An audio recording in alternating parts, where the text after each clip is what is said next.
ध्रुव तारा की कहानी। राजा उत्तानपाद ब्रह्मा जी के पुत्र मनु के पुत्र थे। उनका विवाह एक बहुत ही सुंदर कन्या से हुआ था जिनका नाम सुनीति था। राजा अपनी पत्नी से बहुत प्रेम करते थे, लेकिन उन्हें कोई संतान नहीं थी। इसीलिए रानी ने राजा को दूसरा विवाह करने को कहा।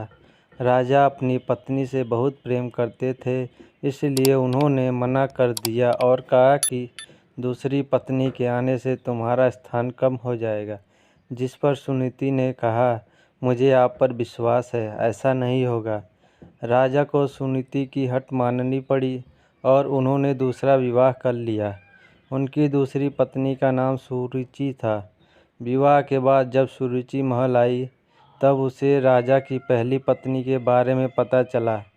यह जानने के बाद सुरुचि ने उत्तानपाद से कहा, जब तक आपकी पहली पत्नी वन प्रस्थान नहीं करेगी, वो महल में प्रवेश नहीं करेगी।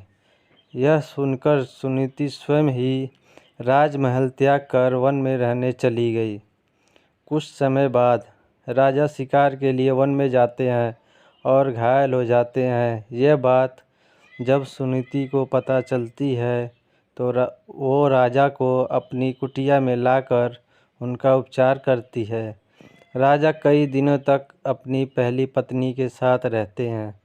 उस दौरान सुनीति गर्भवती हो जाती है और उन्हें पुत्र रत्न की प्राप्ति होती है, जिनका नाम ध्रुव रखा जाता है, जिसके बारे में राजा को ज्ञात नहीं रहता। कुछ दिनों बाद राजा अपने महल चले जाते हैं। वहाँ भी रानी सुरुचि को पुत्र रत्न की प्राप्ति होती है, जिसका नाम उत्तम रखा जाता है। कुछ समय बाद राजा उत्तानपाद को ध्रुव के बारे में पता चलता है, तो वे रानी सुनीति को महल में आने का आग्रह करते हैं, लेकिन वो नहीं आती। ध्रुव को कभी कभी महल भेज दिया करती। यह सब देख रानी सुरुचि को ध्रुव से घृणा होने लगती है।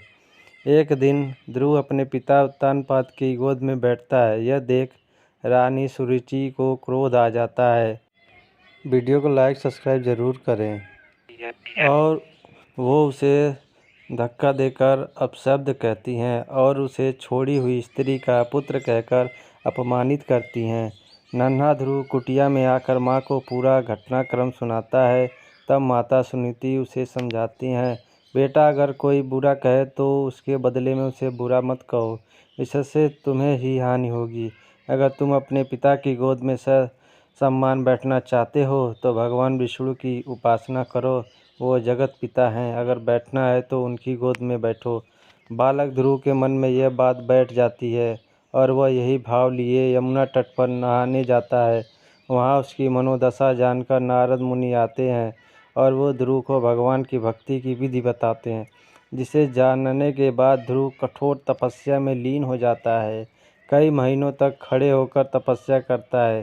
कभी जल में तपस्या करता है तो कभी एक उंगली पर खड़े रहकर निरंतर ओम नमो वासुदेवाय का जाप पूरे ब्रह्मांड में गूंजने लगता है। नन्हे से बालक की इस घोर तपस्या को देख भगवान उसे दर्शन देते हैं। बालक ध्रुव भाव विभोर हो उठता है और कहता है, मुझे माता पिता की गोद में बैठने नहीं देती। मेरी माँ कहती है कि आप इस सृष्टि के पिता हैं, अतः मुझे आपकी गोद में बैठना है। भगवान उसकी इच्छा पूरी करते हैं और उसे तारा बनने का आशीर्वाद देते हैं, जो कि सप्त ऋषियों से भी ज़्यादा श्रेष्ठ होगा। उस दिन से आज तक आसमान में उत्तर दिशा की ओर और ध्रुव तारा चमक रहा है। वीडियो पसंद आए तो वीडियो को लाइक शेयर एंड सब्सक्राइब ज़रूर करें। वीडियो को लास्ट तक देखने के लिए आप लोगों का बहुत बहुत धन्यवाद।